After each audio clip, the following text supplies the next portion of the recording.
Student কেমন আছো? I hope প্রত্যেকে ভীষণ ভালো আছো। স্ক্রিনের ওপর বৃত্তস্থ কোণ সম্পর্কিত উপাদ্য এই চ্যাপ্টারে একটা প্রশ্ন দেখা যাচ্ছে, তাই না? এই প্রশ্নটা আমরা মন দিয়ে পড়বো, বুঝবো, তারপর অঙ্কটা করার চেষ্টা করবো। ওকে, দেখো, ত্রিভুজ এবিসি এর অ্যাঙ্গেল এ, অ্যাঙ্গেল বি ও অ্যাঙ্গেল সি এর অন্তর সমদ্বিখণ্ডকগুলি ত্রিভুজের পরিবৃত্তকে যথাক্রমে এক্স, ওয়াই, ও এবং জেড বিন্দুতে ছেদ করে। বেশ, ব্র্যাকেটের মধ্যে কি দেওয়া রয়েছে? অ্যাঙ্গেল এ এর অন্তঃসমদ্বিখণ্ডক এক্স বিন্দুতে, অ্যাঙ্গেল বি এর ওয়াই বিন্দুতে এবং অ্যাঙ্গেল সি এর জেড বিন্দুতে।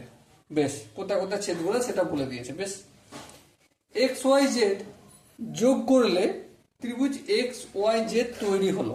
বেশ, angle A equal to 70 degree হলে অ্যাঙ্গেল এক্স সমান কত? চলো প্রথমে আমি একটা ত্রিভুজ অঙ্কন করব, সেই ত্রিভুজের পরিবৃত্ত।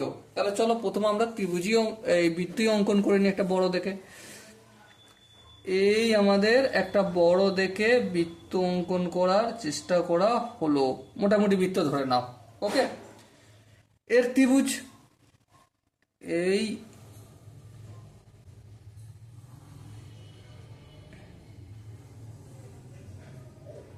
এটার নাম এ, এটার নাম বি আর এটার নাম সি, এবিসি। ওকে, বেশ, বোঝা গেল।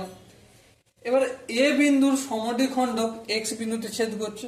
বেশ, এই এ বিন্দুর এই যে এ কোণটা রয়েছে এর সমদ্বিখণ্ডক এই এখানে এক্স বিন্দুতে ছেদ করলো। বেশ, আবার বি বিন্দুর সমদ্বিখণ্ডক কোথায় ছেদ করবে? ওয়াই।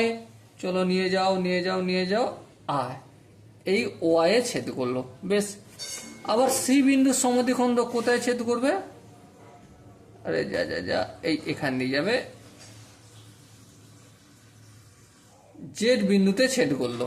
ওকে, এখানে এসে বোঝা গেছে। এবার দেখো কি বলেছে, এক্স ওয়াই জেড যোগ করলে একটা ত্রিভুজ তৈরি হবে। বেশ, যোগ করে দিই। এই দেখো, এই ওয়াই জেড যোগ করলাম, এই আমাদের এক্স ওয়াই যোগ করলাম, আর এই জেড এক্স যোগ করলাম। ওকে, তো কি বলে দিচ্ছে দেখো, এই এ কোণটা 70 ডিগ্রি, মানে পুরোটা 70 ডিগ্রি যদি হয় তাহলে এখানটা কত হবে? 35 ডিগ্রি, আর এদিকটা হবে 35 ডিগ্রি, তাই না? হ্যাঁ, ঠিক তাই। এবার আমাকে বলতে হবে এক্স কোণটার ভ্যালু কোনটা, মানে এখানটার এখানটা যোগ করলে কতটা হয় সেটা আমাকে বলতে হবে। ওকে, আশা করি প্রত্যেকের বোঝা গেছে। চলো এবারে করতে শুরু করি অঙ্কটা। ধ্যান দিয়ে তোমরা লক্ষ্য করো, এই কোণটার মান তো 70 ডিগ্রি। হ্যাঁ, ঠিক। আচ্ছা, বি আর এক্স এই দুটোকে আমি হালকা করে যোগ করলাম। ওকে, এবার তোমাদেরকে আমি দুটো কোণ লক্ষ্য করাবো বা দেখাবো।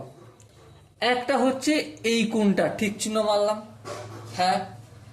আর একটা হচ্ছে এই কোণটা, মানে এখানটায় ঠিক চিহ্ন মারলাম। দেখো তো এই দুটোর মধ্যে কি কমন আছে? এই কোণটার নাম কি? B A x. আর এই কোণটার নাম কি?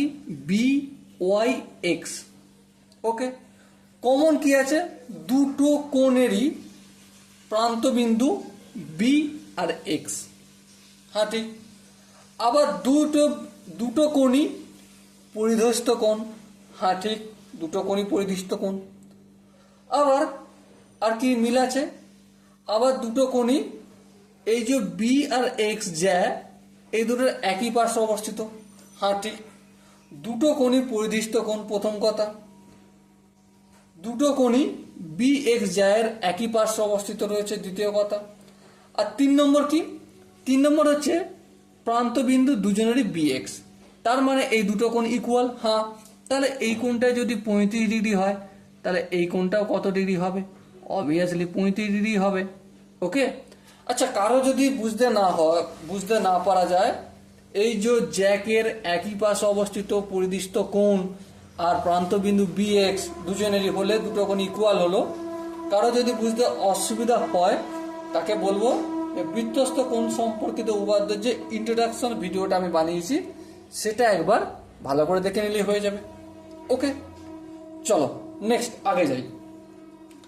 আবার লক্ষ্য করো এই কোণটা, এটার মান কত? 35 ডিগ্রি। হ্যাঁ ঠিক। এই কোণটাকে আমি ডবল ঠিক চিহ্ন দিলাম, ঠিক আছে। আবার দেখো এক্স আর সি, এই যে একটা জ্যা আমি বানালাম এক্স সি জ্যা, ঠিক আছে। এই কোণটা আর একটা কোণ আমি এই কোণটা ডবল ঠিক চিহ্ন এখানেও দিলাম। দেখো তো মিল কি কি আছে। দেখো এই যে এই কোণটার নাম কি? এক্স এ সি, তাই না? এই কোণটা আর এই কোণটা মানে এক্স জেড সি, দুটোই হচ্ছে কি এক্স সি জ্যায়ের একই পার্শ্ব অবস্থিত, প্রথম কথা। দু নম্বর কথা কি, এই যে এই কোণটা আর এই কোণটা মানে এক্স জেড সি আর এক্স এ সি, দুটো কোণই পরিদৃষ্ট কোণ। হ্যাঁ ঠিক। আবার এই দুটো কোণই কি প্রান্তবিন্দু এক্স সি, তার মানে এটা যদি 35 ডিগ্রি হয় তো এটাও কত ডিগ্রি হবে? 35 ডিগ্রি। ওকে, দেখো ড্রয়িং করেই সমস্ত অঙ্ক করে ফেলবো, ঠিক আছে। ড্রয়িং করে সমস্ত অঙ্ক করে ফেলবো, খাতা পেন ধরার প্রয়োজনে নেই, শুধু ড্রয়িংটা করলেই হবে। আচ্ছা, এইটা হচ্ছে আমাদের কেন্দ্র ও বিন্দু। বেশ, এবারে ধ্যান দিয়ে লক্ষ্য করো, ও এক্স ওয়াই এই একটা ত্রিভুজ। হ্যাঁ, ও এক্সটা আর ও ওয়াইটা কি ব্যাসার্ধ? হ্যাঁ ঠিক, ব্যাসার্ধ। আচ্ছা, ব্যাসার্ধ যদি হয় তাহলে এই যে ত্রিভুজ ও এক্স ওয়াই, এই দুটো ত্রিভুজের ও ওয়াই বাহুটা আর ও এক্স বাহুটা ইকুয়াল। হ্যাঁ ইকুয়াল, কারণ ওরা তো একই বৃত্তের ব্যাসার্ধ। আচ্ছা, ইকুয়াল যদি হয় তাহলে এই কোণটা যদি 35 ডিগ্রি হয়, এই কোণটা কত ডিগ্রি হবে? এটাও 35 ডিগ্রি হবে। বোঝাতে কি পারলাম? চলো দেখিয়ে দিই একটা আলাদা করে ছবি এঁকে। ধরো এই বাহুটা আর এই বাহুটা সমান, তাহলে এটা সমদ্বিবাহু ত্রিভুজ। সমদ্বিবাহু ত্রিভুজের এই কোণটা যদি থিটা হয়, এই কোণটাও থিটা হবে, মনে রাখতে হবে এটা, ঠিক আছে। বেশ, আবার তোমরা ধ্যান দাও, দেখো লক্ষ্য করে এখানে দেখো ও এক্স জেড, এই ত্রিভুজটা ও এক্স জেড, এখানে ও এক্স বাহুটা কি ব্যাসার্ধ? হ্যাঁ। আবার ও জেড বাহুটাও কি ব্যাসার্ধ। ব্যাসার্ধ যদি হয় তার মানে ও এক্স জেড সমদ্বিবাহু ত্রিভুজ। হ্যাঁ, সমদ্বিবাহু ত্রিভুজ। তাহলে সমদ্বিবাহু ত্রিভুজের এই কোণটা যতটা, এই কোণটাও ততটা হবে। হ্যাঁ হবে। তাহলে এটা যদি 35 ডিগ্রি হয়, এটা কত হবে? 35 ডিগ্রি। ব্যাস হয়ে গেল। আমাকে জিজ্ঞাসা করেছিল কত? অ্যাঙ্গেল এক্স সমান কত? তাহলে এদিকটা 35 আর এদিকটা 35, অ্যাঙ্গেল এক্স এর টোটাল কত হলো? 35 degree plus 35 degree equal to 70 degree. Okay, সরিয়া স্টুডেন্ট, আশা করি প্রতিটা স্টেপ খুব সহজে বুঝতে পেরেছ, বোঝানোর চেষ্টা করেছি সহজে। যদি এরপরও কোনো জায়গায় ডাউট থাকে বা কনফিউশন থাকে তার জন্য কমেন্ট বক্স তো খোলাই রইল। ওকে, সো ডিয়ার স্টুডেন্ট, দেখা হচ্ছে পরবর্তী সেশনে। ততক্ষণ পর্যন্ত ভালো থেকো, সুস্থ থেকো এবং জয় হিন্দ।